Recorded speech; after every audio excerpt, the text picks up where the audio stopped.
"Don't come to the wedding," my mom texted. "You and your kids just make things awkward." My sister replied with a laughing emoji. I texted back, "Then you won't need my card for the venue." The group chat exploded with laughter. They had no idea what was coming next. You know, there are moments in life that just completely gut punch you, moments that redefine everything you thought you knew about your family. For me, that moment arrived 3 weeks before my sister Natalie's wedding, with a text message that shattered my world and, honestly, brought an ice-cold clarity I desperately needed. I'm Randy, 34, a single mom to 2 incredible kids. I've always known where I stood in my family, but nothing could have prepared me for the message that buzzed on my phone. "Randy, we think it's best if you don't come to the wedding. You and your kids just make things awkward, and we want this day to be perfect for Natalie." My sister, the bride-to-be, responded immediately with a laughing emoji. It was like a physical blow. But instead of crying, a different kind of fire ignited in me. Fighting back tears, I typed, "Then you won't need my card for the venue." The family group chat exploded with more laughter, completely unaware of the earthquake I was about to unleash. Growing up in our perfectly manicured suburban neighborhood, Westlake, Ohio, life was a constant performance for my mom, Diane. She was the quintessential perfectionist, someone whose entire existence revolved around appearances. Our house was always immaculate, our clothes always pressed, our family photos picture perfect. But behind that gleaming facade, there was a deeply tangled web of favoritism and impossible standards.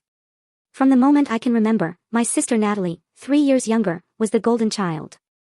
With her natural blonde hair and petite figure, she was mom's ideal of feminine beauty.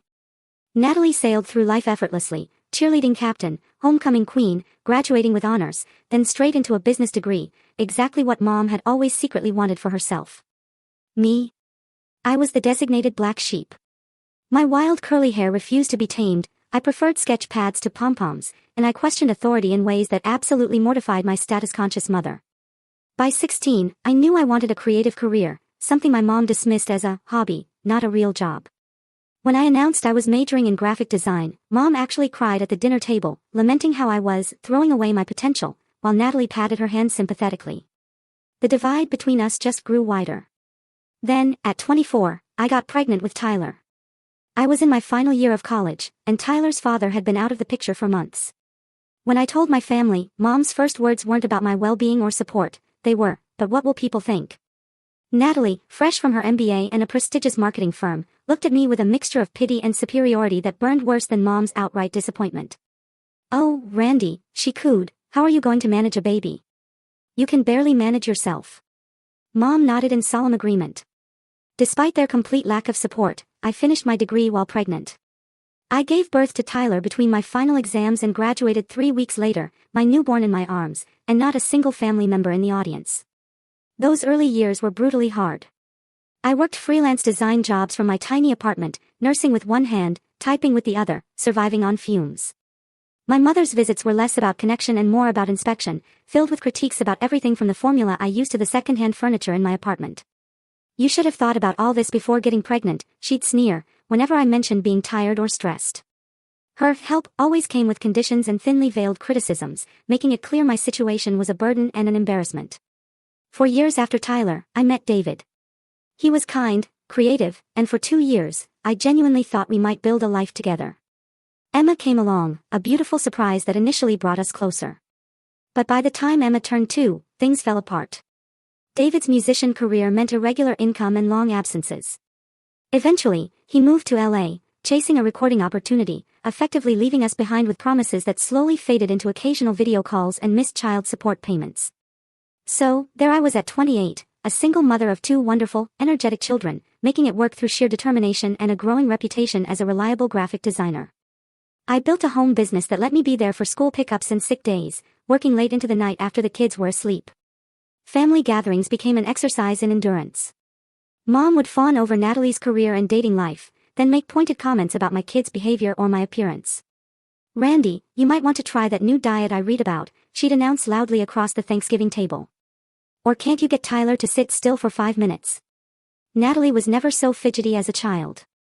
The comparisons were endless, always unfavorable. Natalie's chic apartment versus my modest rental, her designer wardrobe versus my practical mom clothes, her business trips to New York versus my rare treats of taking the kids to the local amusement park. The worst part was watching my children absorb this dynamic. Tyler, perceptive and sensitive, started to withdraw around his grandmother and aunt. Emma, naturally bubbly, would try harder and harder for their approval, only to be corrected for being too loud or too messy. Yet, I persisted. I brought the kids to Sunday dinners twice a month. I remembered everyone's birthdays with thoughtful, often handmade gifts that were met with polite, but underwhelming, thanks. I even volunteered to host holidays when I could afford it, enduring Mom's subtle rearranging of my decorations and not so subtle improvements to my cooking. Family is family, I'd tell myself. The kids deserve to know their relatives, even if those relatives are deeply flawed. Then came the family dinner 6 months ago when Natalie announced her engagement to James, the son of Harold Wilson, who owned the largest real estate development company in our county. Mom practically vibrated with excitement, already envisioning the social boost this connection would provide. Just think, James's mother, Eleanor, had apparently told Mom, our grandchildren will have the best of everything. I watched Mom's eyes slide over to Tyler and Emma, quietly playing cards at the far end of the table, and I knew exactly what she was thinking. In her mind, they weren't part of that grandchildren equation. They were the complications, the less-than-perfect extensions of her less-than-perfect daughter. As everyone toasted the happy couple, I smiled and offered my congratulations, already sensing that this wedding was about to become yet another battlefield in our family's long-running war of appearances versus reality. The engagement kicked off a flurry of activity that, surprisingly, initially included me. The very next day, Mom called. Randy, we're having a preliminary wedding planning lunch on Saturday. Natalie would like you to be there. Her tone implied it was a great honor. Eleanor Wilson will be joining us, so please wear something appropriate. The pause before appropriate spoke volumes, but I chose to focus on the positive. Maybe this wedding would bring us closer. Maybe Natalie genuinely wanted my involvement. That Saturday, I arrived at the upscale restaurant Mom had chosen, wearing my nicest blouse and the only pair of dress pants I owned without kid-related stains. Emma had been fighting a cold that morning, so finding a last-minute babysitter made me 7 minutes late. Mom's tight smile when I slipped into the empty chair told me those 7 minutes had been noted and filed away as yet another of my failings. Eleanor Wilson was exactly as I'd imagined, expensively dressed, perfectly coiffed, radiating old-money confidence. She assessed me with a quick glance that somehow took in every detail, from my scuffed flats to my frizzy hair, which the morning's humidity had already begun to attack. This is Diane's older daughter, Randy, Natalie introduced me with a wave of her newly manicured hand, the massive diamond on her finger catching the light.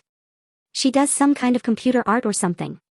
I'm a graphic designer, I corrected gently, extending my hand to Eleanor. Lovely to meet you. Congratulations on your son's engagement. The lunch proceeded with detailed discussions of venues, guest lists, and color schemes. Every time I offered a suggestion, it was politely acknowledged, then immediately dismissed. What about incorporating some personal elements into the invitations? I ventured. I'd be happy to design something custom for Natalie and James, maybe with elements that represent their relationship or interests. Oh, that's so sweet, Eleanor replied, patting my hand. But we've already been in contact with Harringtons. They've done all the society weddings in this area for generations. Very exclusive. My mother beamed at this while Natalie nodded enthusiastically. They did Melissa Porter's wedding last year. You know, the one featured in Ohio Bride magazine. I nodded and took a long sip of water, swallowing my offer along with my pride. As the weeks went by, my involvement in the wedding planning decreased. I'd get occasional texts about decisions that had already been made, framed as updates, not invitations for input. The only area where my participation seemed actively desired was financial. We found the perfect venue, Mom announced during a rare phone call. The Grand Pavilion at Lakeside Gardens. It's absolutely stunning, but with all the extras Natalie deserves, it's running a bit higher than our budget. The careful pause told me what was coming. I don't suppose you could contribute anything. For your sister's special day. Despite my tight finances, I offered $5,000 toward the venue. It meant dipping into my emergency fund and postponing home repairs, but I wanted to show my support in a tangible way. Mom's relieved thanks and promises that I'd be fully involved going forward seemed worth the sacrifice. Shortly after that, Tyler and Emma came bounding into the kitchen one evening, their faces alight with excitement. Aunt Natalie called. Tyler announced. She asked if I want to be a junior groomsman, and Emma gets to be a flower girl. My heart warmed. Perhaps things were turning around. Maybe my contribution had helped secure my children's places, showing we truly were included. That weekend, the four of us went shopping for potential outfits. Tyler needed a suit, Emma a flower girl dress. Mom insisted on joining us, claiming her expert eye was needed. The shopping trip quickly devolved into a stress fest. Mom criticized everything: Emma's hair, couldn't you at least have braided it properly, to Tyler's posture, stand up straight, for goodness sake. You look like a hooligan. When Emma accidentally knocked over a mannequin, Mom's face went rigid with embarrassment. This is precisely why children need proper discipline, she hissed at me in the changing room. How are they going to behave at an elegant wedding if they can't even control themselves in a department store? Before I could defend my children, I overheard her on the phone in the hallway, her voice low but clear. Yes, Natalie, we're trying on things now. I know, yes, it's exactly what we feared. The children are completely wild, and Randy just lets them run amok. I understand your concerns.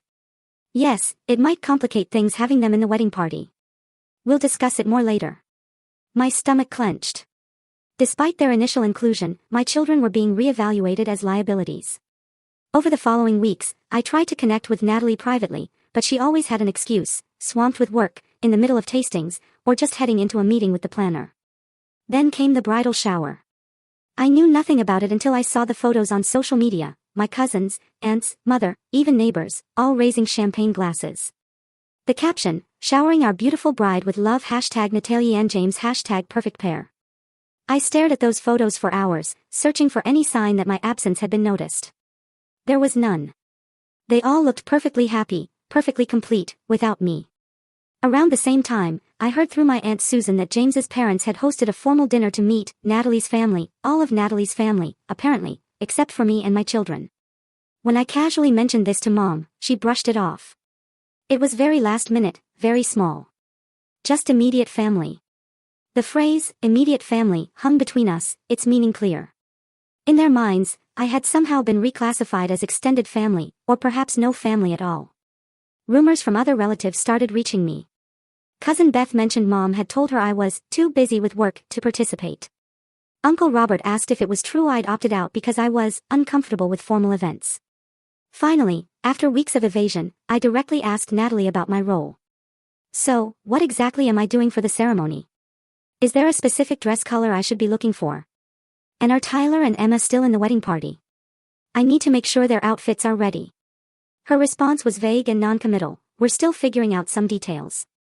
The wedding party is getting kind of large, so we might need to make some adjustments. I'll let you know. I hung up with a sinking feeling that those adjustments would involve erasing my family from the picture entirely. Still, I clung to hope that I was overreacting, that surely my own mother and sister wouldn't completely exclude us, especially after I had committed a significant sum to the venue. I was wrong. The message arrived on a Thursday morning, exactly 3 weeks before the wedding. I was making breakfast for the kids. My phone chimed repeatedly with family group chat notifications. Mom had created it to keep everyone in the loop, but it mainly showcased Natalie's princess treatment. That morning, it started innocuously enough: Mom posting photos of floral arrangements, Natalie talking about RSVPs. I was about to set my phone down when Mom's next text stopped me cold: Randy, we think it's best if you don't come to the wedding. You and your kids just make things awkward, and we want this day to be perfect for Natalie. I froze, spatula in hand, eggs starting to burn. Before I could process it, Natalie responded with a laughing emoji and the message: Mom's right. No offense, but James's family is really classy. The phone nearly slipped from my numb fingers. I shut off the stove mechanically, my mind racing. Surely, this was a joke. But more messages appeared. Mom again: it's nothing personal, Randy. It's just that the Wilsons have certain expectations about the type of event this will be. Children who aren't properly behaved would be a distraction. Plus, you always look so stressed and tired in photos. This wedding is going to be in all the local magazines. We still appreciate the venue contribution, of course. That was very generous. I felt like I'd been physically struck. The kitchen wobbled. Tears blurred my vision. Mom, the eggs are burning. Mom, are you okay? You're crying. Tyler stood beside me, his 10-year-old face creased with concern. Emma, behind him, blissfully unaware, arranged her stuffed animals. I quickly wiped my eyes, forced a smile. I'm fine, buddy. Just got something in my eye. Thanks for telling me about the eggs. Let's make some new ones. As I cracked fresh eggs with trembling hands, shock transformed into a deep, burning anger. How dare they? How dare they treat my children as embarrassing accessories rather than family? I picked up my phone, typing a response, desperate to keep my tone controlled despite the rage and hurt. Then you won't need my card for the venue. Simple, direct, and apparently hilarious to my family. Natalie immediately responded with another laughing emoji. Good one, sis, but seriously, the venue deposit is non-refundable, so thanks for that. Mom added, don't be dramatic, Randy. This is about what's best for your sister's special day. Then Dad, silent until now, chimed in, your mother's right, Randy. Sometimes it's better to step back. No need to make this about you. More messages flooded in from other family members, all silently watching this public execution of my dignity. Aunt Patty, Randy, dear, perhaps this is for the best. Remember Tom and Sally's anniversary party when Tyler knocked over the ice sculpture? Uncle Dave, some events just aren't kid-friendly. Nothing personal. Cousin Beth, I think what they're trying to say is more intimate ceremony equals more elegant. You understand, right? With each new message, the knot in my stomach tightened. These people had known me my entire life. They'd watched me grow up, graduate, become a mother, build a career, and not one of them stood up for me or my children. Not one questioned the casual cruelty of excluding family members from a family celebration. I set my phone face down as it continued to buzz. Time for breakfast, guys. I called, determined not to let them see how shaken I was. As we ate, Tyler kept shooting concerned glances. He was old enough to sense adult problems, too young to fully grasp them. 6-year-old Emma chatted happily, periodically patting my hand. Are you sad, Mommy? She finally asked directly. Your eyes look rainy.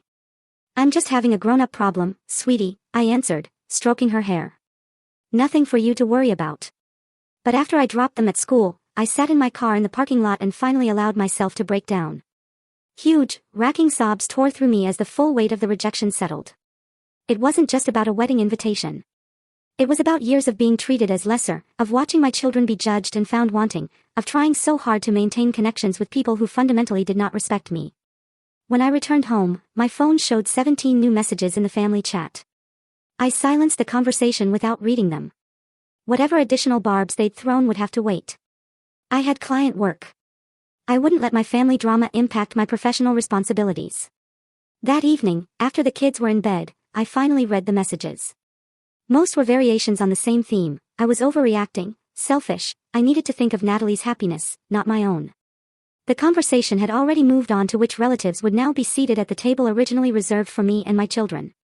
I curled up on the sofa, wrapped in the quilt my grandmother had made me before she died, and cried until I had no tears left. My grandmother had been different. She celebrated my creativity, defended my choices, loved my children without reservation or judgment. Family is about acceptance, not perfection, she used to say. If she were still alive, I knew she would have been appalled.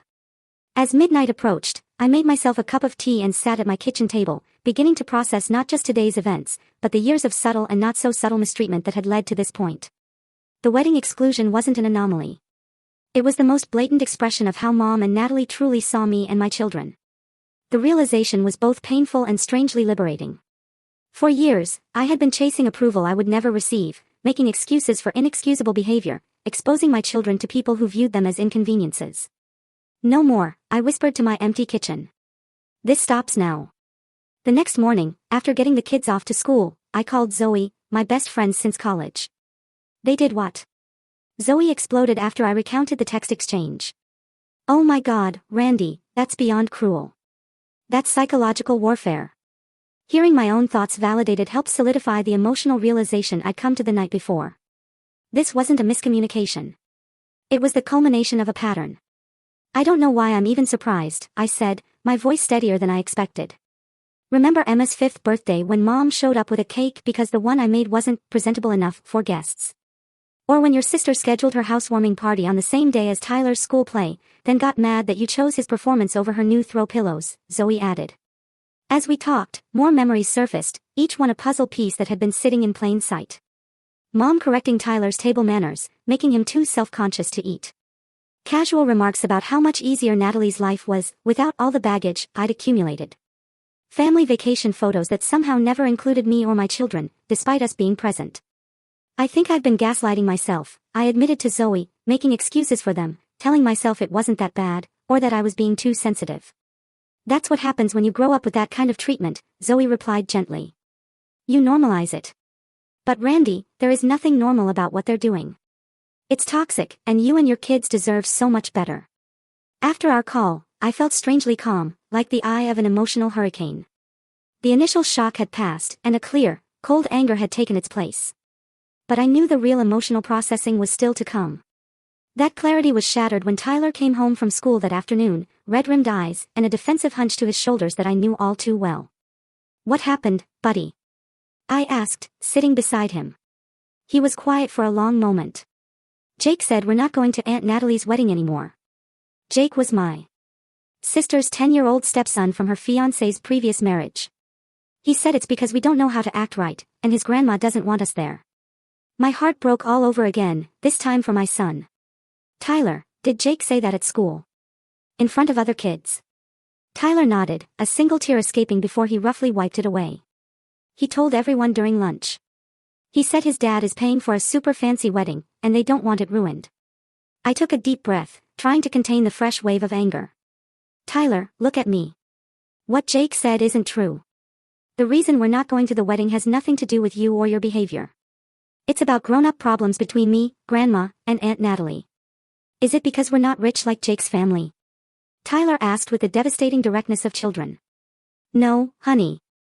It's because sometimes adults make bad choices that hurt other people's feelings. And when that happens, we need to set boundaries." "What are boundaries?" "Boundaries are rules we set to protect ourselves from people who don't treat us with respect.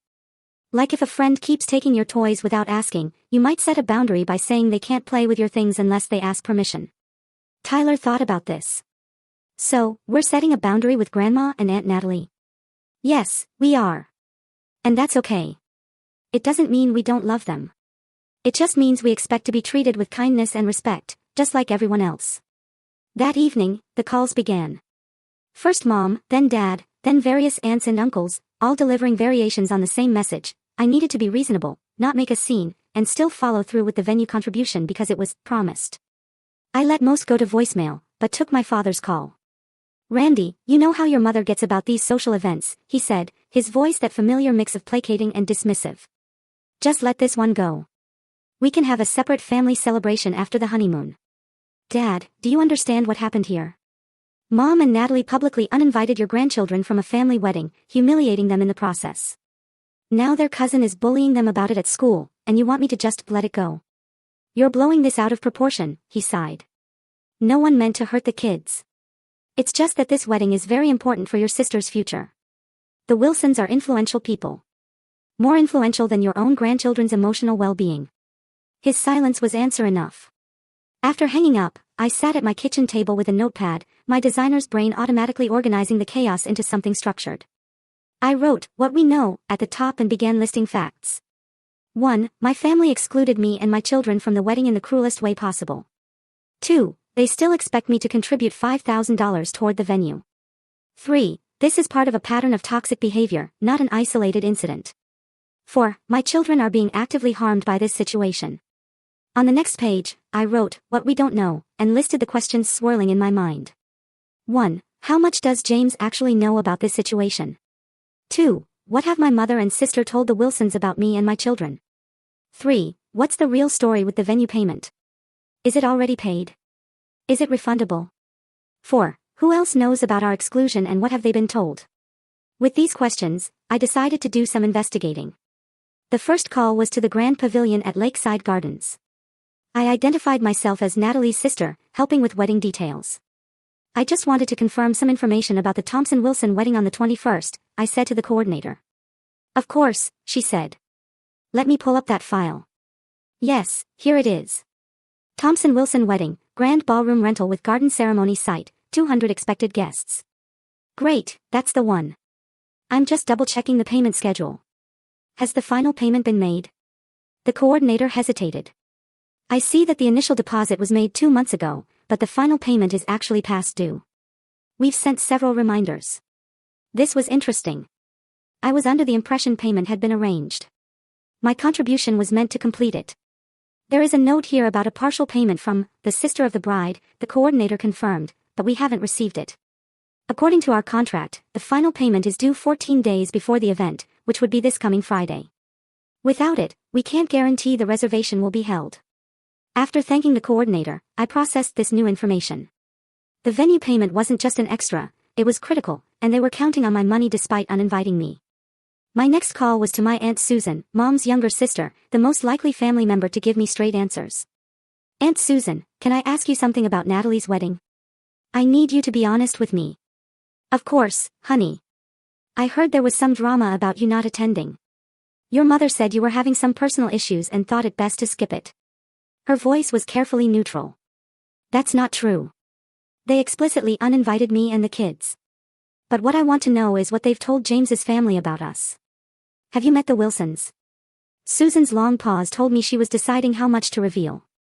Yes, I met them at the engagement dinner. Eleanor Wilson is very concerned with appearances. During that dinner, your mother mentioned you only once. She said you were an artist living in another state. I live 20 minutes away from her house. I know. And when James asked if you had children, your mother changed the subject very quickly. I got the distinct impression that she's pretending you have a very different life than you actually do. A cold realization washed over me. They're ashamed of us. They're literally hiding our existence to impress these people. I think your mother sees this as Natalie's big chance to marry into the kind of social circle she's always wanted access to, Susan said carefully. She doesn't want anything to complicate that narrative. And my children and I complicate the narrative. In her mind, yes. You know your mother, Randy. She's always been obsessed with appearances. Remember how she used to make us change clothes 3 times before visiting Grandma at the nursing home? After thanking my aunt, I made one more call, this time to Mike, a lawyer friend specializing in contract law. I explained the venue situation and asked about my legal obligations. If you never signed anything, you have no legal obligation, he assured me. A verbal promise of a gift doesn't constitute a binding agreement. If your name isn't on the venue contract, you're in the clear legally. What if they put my name on the contract without my knowledge? Said I was covering part of the payment. That would be problematic for them, not you. They can't obligate you to a contract you never signed, but it might create complications with the venue if they're expecting your payment. By the end of the day, I had a much clearer picture. My mother and sister had been counting on my financial contribution while simultaneously deciding I wasn't worthy of attending. They had effectively erased me from their carefully constructed family narrative to impress the Wilsons.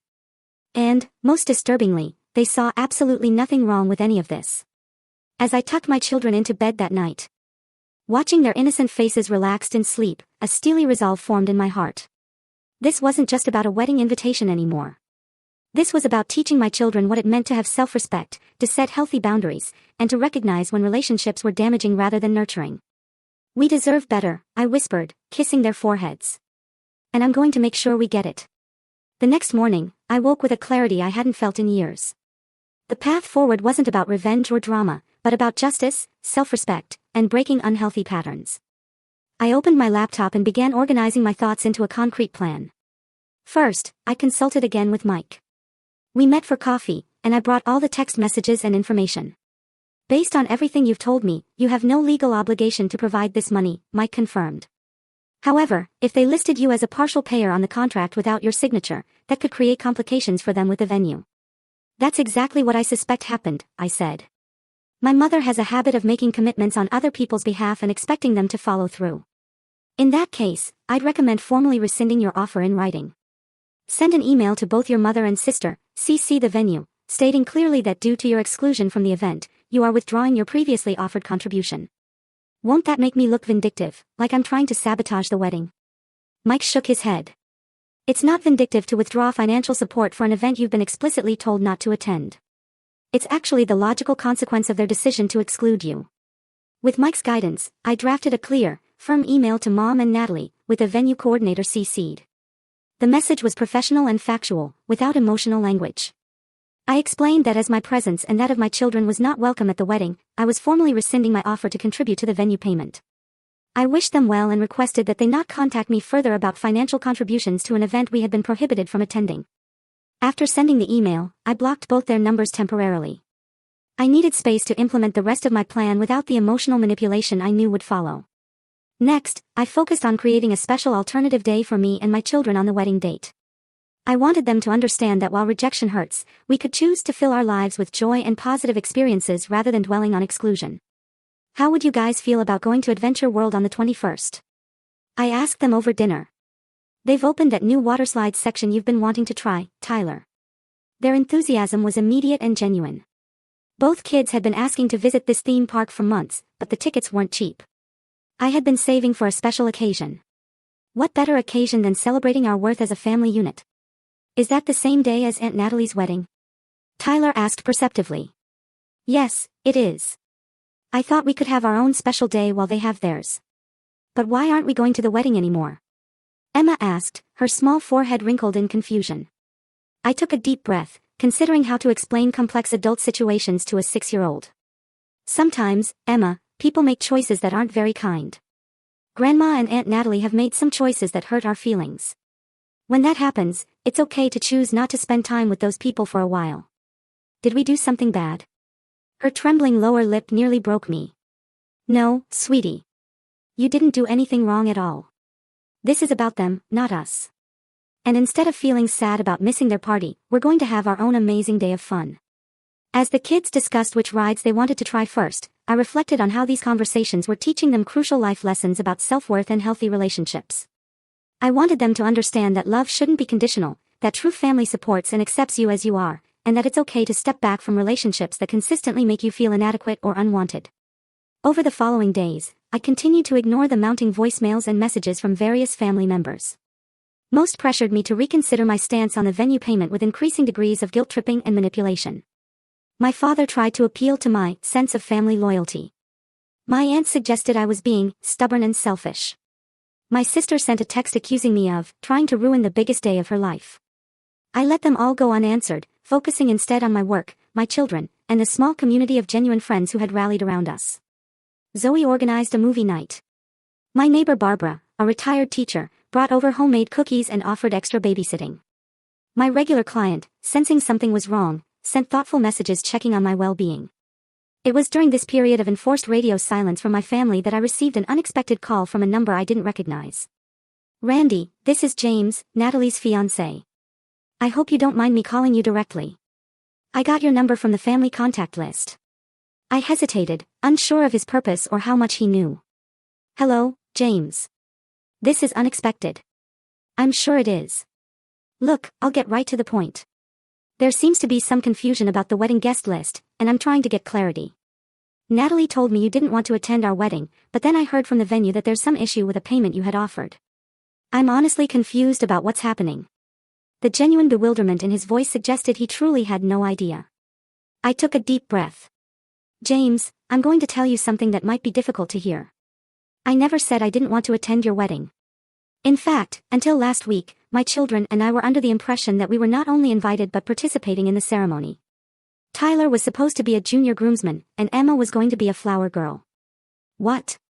But Natalie said, she told me you weren't comfortable with formal events and preferred not to come. She said your kids had some behavioral issues that made large gatherings difficult for them. The hurt must have been evident in my silence because he quickly continued, I'm sorry, I shouldn't have repeated that. I'm just trying to understand what's going on. The truth is, James, my mother and sister explicitly uninvited us via a group text. They said my children and I make things awkward and would interfere with having a perfect day.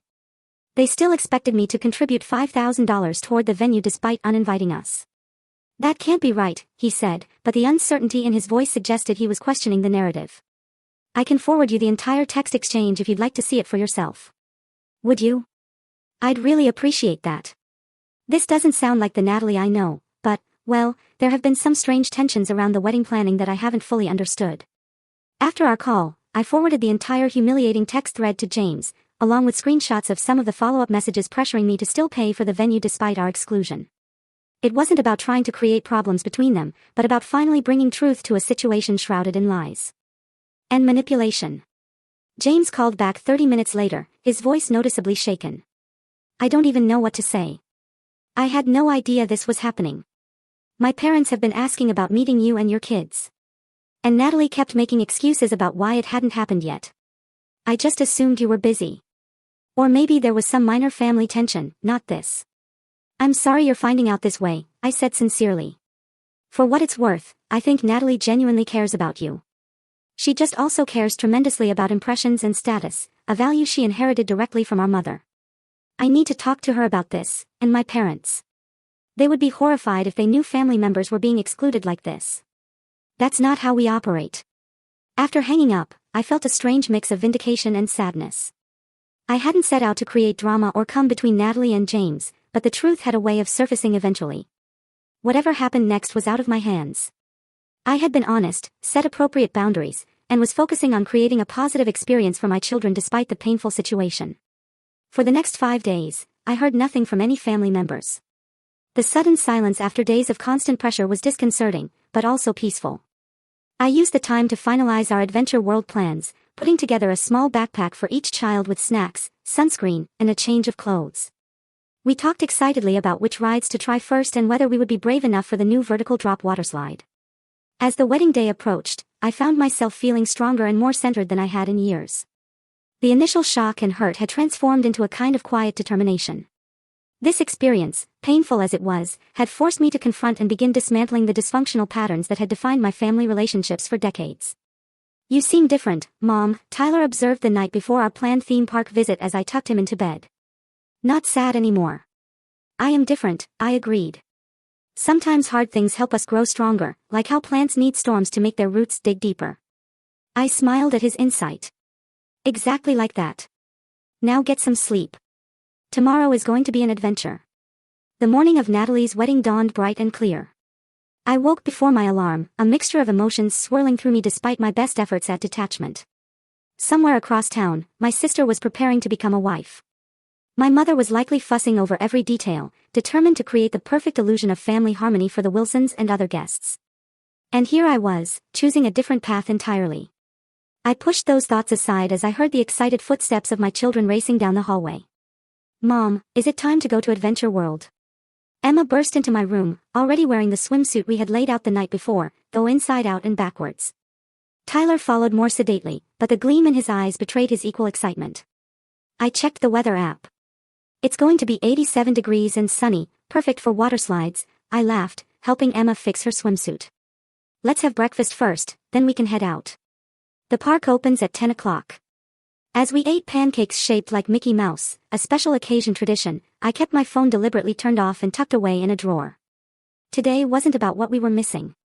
It was about what we were choosing to create together. Adventure World lived up to its name. We spent the morning conquering increasingly daring rides, Tyler leading the charge with newfound confidence, Emma squealing with delight as water splashed around us. We took silly photos with costumed characters, indulged in overpriced theme park food, and participated in every interactive game along the midway. During a brief rest on a bench, Tyler looked up at me with serious eyes.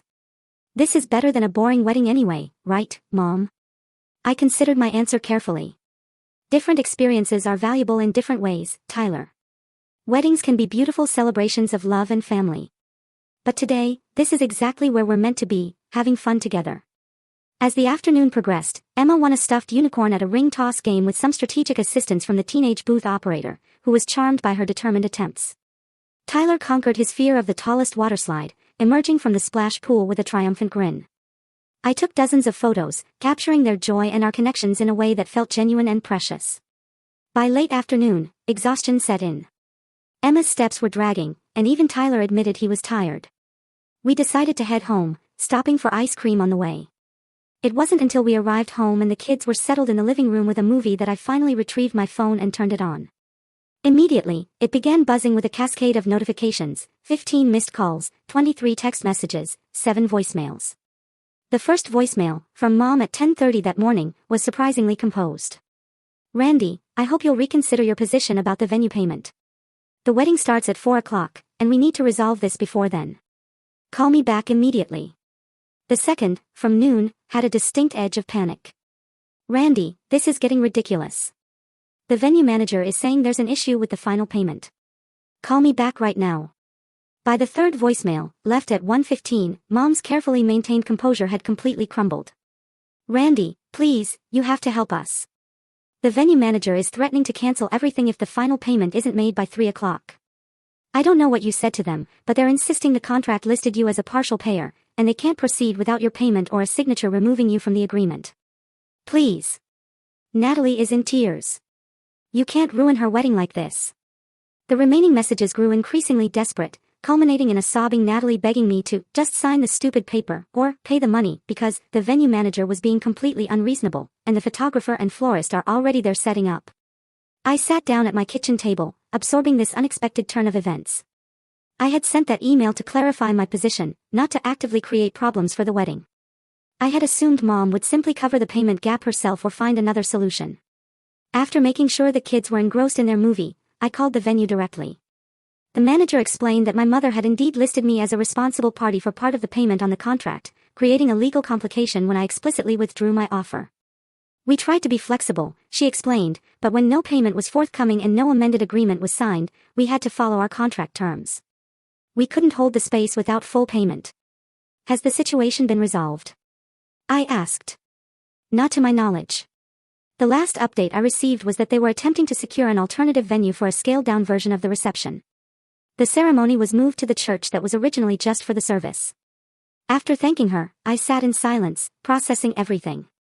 I hadn't intended to disrupt the wedding itself, only to establish boundaries around my own financial and emotional involvement. Yet, it seemed my mother's presumption in putting my name on legal documents without my consent had created exactly the chaos she had claimed to be avoiding by excluding us.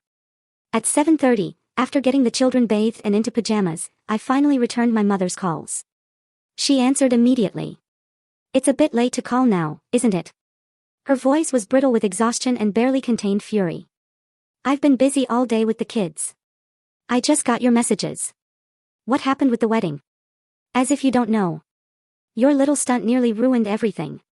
We had to move the reception to the church basement at the last minute. Half the floral arrangements couldn't be transferred. The cake arrived at the original venue and had to be rushed across town. The photographer charged extra for the venue change. Eleanor Wilson was horrified by the disorganization.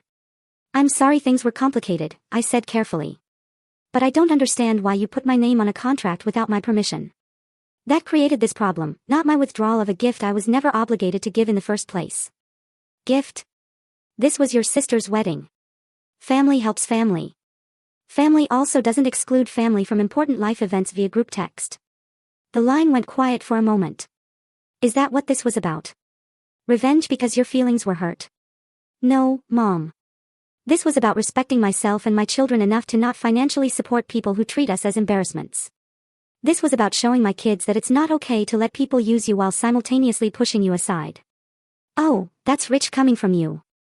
Always so righteous about your choices. Never mind how they affect everyone else. Do you have any idea the damage you've caused? James's parents left early. They said they'd never seen such a disorganized event. Before I could respond, I heard Natalie's voice in the background demanding the phone. You vindictive brat. My sister hissed when she got on the line. You couldn't stand that I was having something special, could you? You had to make it all about you and your issues. Natalie, I didn't create this situation. All I did was withdraw financial support from an event I was explicitly told not to attend. The consequences came from Mom putting my name on legal documents without my knowledge or consent. You could have just paid it anyway. Or signed their stupid form. You knew how important this day was to me. And you knew how hurtful it was to uninvite your niece and nephew from being in your wedding party. You knew how humiliating it was to exclude your own sister via group text. You made your choices, and I made mine. The conversation devolved further, with Natalie alternating between tearful accusations and angry threats about how I would regret this and never be forgiven. I remained calm, repeatedly bringing the focus back to the actual sequence of events and the natural consequences of their actions. After hanging up, I was surprised to receive a text message from James. I want you to know that none of this was your fault. What happened today opened my eyes to some dynamics I hadn't fully recognized. Thank you for your honesty. I hope someday we can start fresh as family. The next day, social media was conspicuously quiet. Typically, Mom and Natalie would have been posting professional wedding photos with carefully crafted captions about the perfect day and beautiful celebration. Their silence spoke volumes about how far the reality had diverged from their expectations. 3 days later, I received a surprising call from Eleanor Wilson, James's mother. Randy, this is Eleanor Wilson, James's mother. I hope you don't mind me calling. James gave me your number. Not at all, Mrs. Wilson. How can I help you? Please call me Eleanor. I wanted to reach out personally to invite you and your children to brunch this Sunday. James has told us so much about his new niece and nephew, and we're eager to meet you all. I was momentarily speechless. That's very kind of you. We'd be happy to come. Wonderful. And Randy, I want you to know that James has explained the circumstances surrounding the wedding. My husband and I were quite disturbed to learn how you and your children were treated. That's not the kind of family values we raised our son with.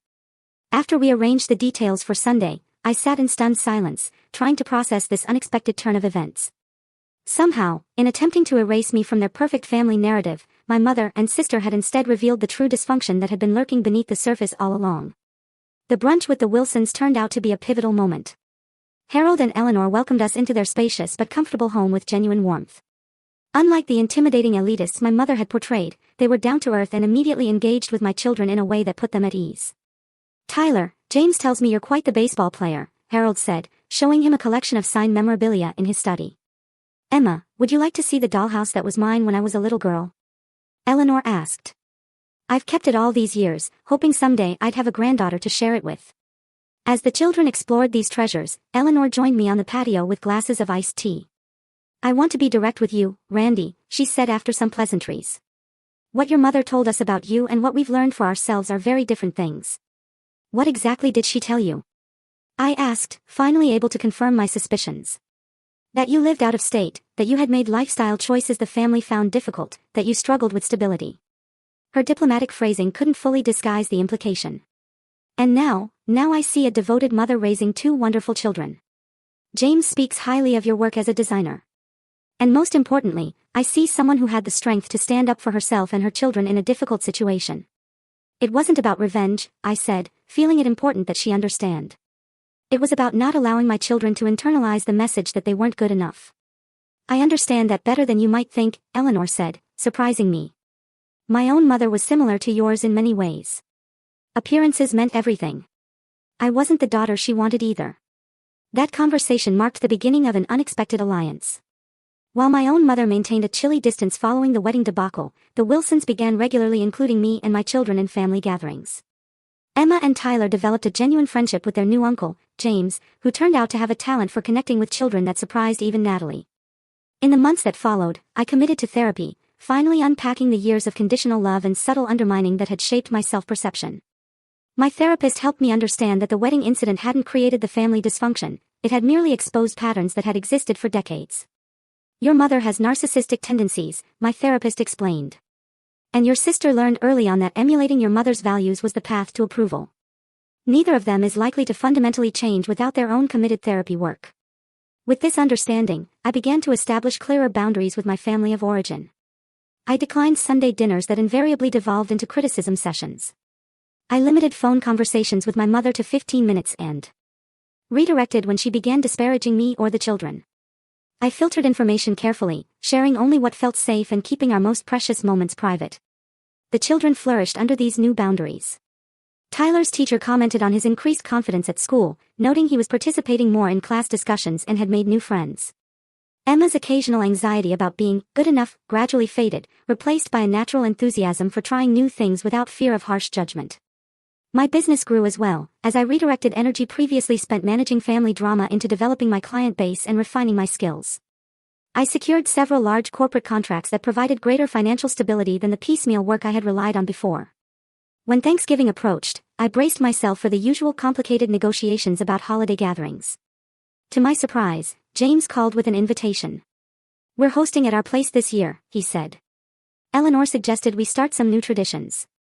We'd really love for you and the kids to join us." "What about my mother and father?" I asked carefully.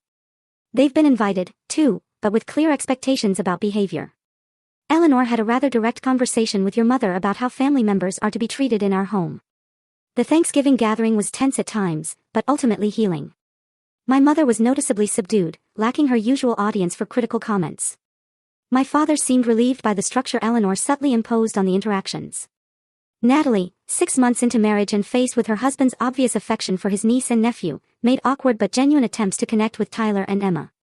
After the holiday, Natalie reached out and asked if we could meet for coffee. We sat in a quiet corner of a local cafe, both of us uncharacteristically nervous. "I'm not good at this," she began after several minutes of small talk. "Admitting when I've been wrong isn't exactly a skill Mom taught either of us." "No, it wasn't," I agreed, waiting for her to continue. The wedding was a disaster, she said bluntly. Not because of the venue change, but because I let Mom convince me that appearances matter more than actual relationships. James was really upset with me afterward, in ways I didn't expect. How so? He said he didn't recognize the person I became during the wedding planning. That excluding you and the kids showed a side of me he found disturbing. We've been in couples counseling since then. I was surprised by her candor. That couldn't have been easy to hear. It wasn't, but he wasn't wrong. She twisted her napkin nervously. I'm not asking for forgiveness right away. I know what we did was cruel. I just want to know if there's a way forward eventually. Tyler and Emma are the only niece and nephew I'll ever have, and I've been a terrible aunt. Healing takes time, I said carefully. I'm open to rebuilding our relationship, but it needs to be different than before. My priority is protecting my children from the kind of treatment we've all normalized for too long. Over the following months, Natalie made consistent, if sometimes awkward, efforts to connect with me and the children. She came to Tyler's school play. She remembered Emma's birthday with a thoughtfully selected art set rather than the usual generic gift card. Small steps, but meaningful ones. My mother proved less capable of change. She maintained that I had overreacted to the wedding situation and deliberately caused problems to get attention. When I held firm to my boundaries, she adopted a martyr position, telling extended family that I was keeping her grandchildren away and that she was trying so hard, but Randy makes it impossible. Eventually, I accepted that my relationship with my mother might never be what I had hoped for as a child. Instead of endlessly trying to earn her approval or change her perspective, I focused on breaking the cycle with my own children. They would grow up knowing their worth didn't depend on meeting impossible standards or fitting someone else's image of perfection. The family you're born into isn't always the family that nurtures you, I explained to Tyler one evening after a particularly difficult phone call with my mother. Sometimes we have to create our own chosen family of people who love us as we are. Like Aunt Zoe and Miss Barbara next door, he asked. Exactly. And now Uncle James and the Wilsons, too. And we're a family, the three of us, Emma added, with the simple wisdom of childhood. The best family. As I hugged my children close, I reflected on the painful journey that had led us to this point of greater health and authenticity. The wedding text that had initially felt like such a devastating rejection had ultimately been the catalyst for profound change. By standing up for myself and my children, I had broken generations of toxic patterns and created space for genuine connections to flourish. Forgiveness, I was learning, didn't require reconciliation with those who remained committed to harmful behavior. It meant releasing the anger that tied me to the pain while maintaining the boundaries that protected our well-being. It meant acknowledging the reality of who people were rather than clinging to fantasies of who I wished they would become. Most importantly, it meant teaching my children through example that love shouldn't hurt, that family should be a source of support rather than stress, and that sometimes the bravest thing you can do is walk away from relationships that diminish rather than enhance your life. Today, 2 years after that fateful wedding text, our lives have found a new equilibrium. My relationship with Natalie continues to slowly heal through mutual effort and respect. James has become the kind of uncle my children deserve. The Wilsons have embraced us as genuine family members. My father makes occasional efforts to connect on his own terms rather than as my mother's messenger, and my mother remains at a carefully managed distance, allowed limited access under specific conditions. It isn't the family story I would have written for myself as a young girl, but it's authentic, honest, and ultimately healthier than the facade we maintained for so many years.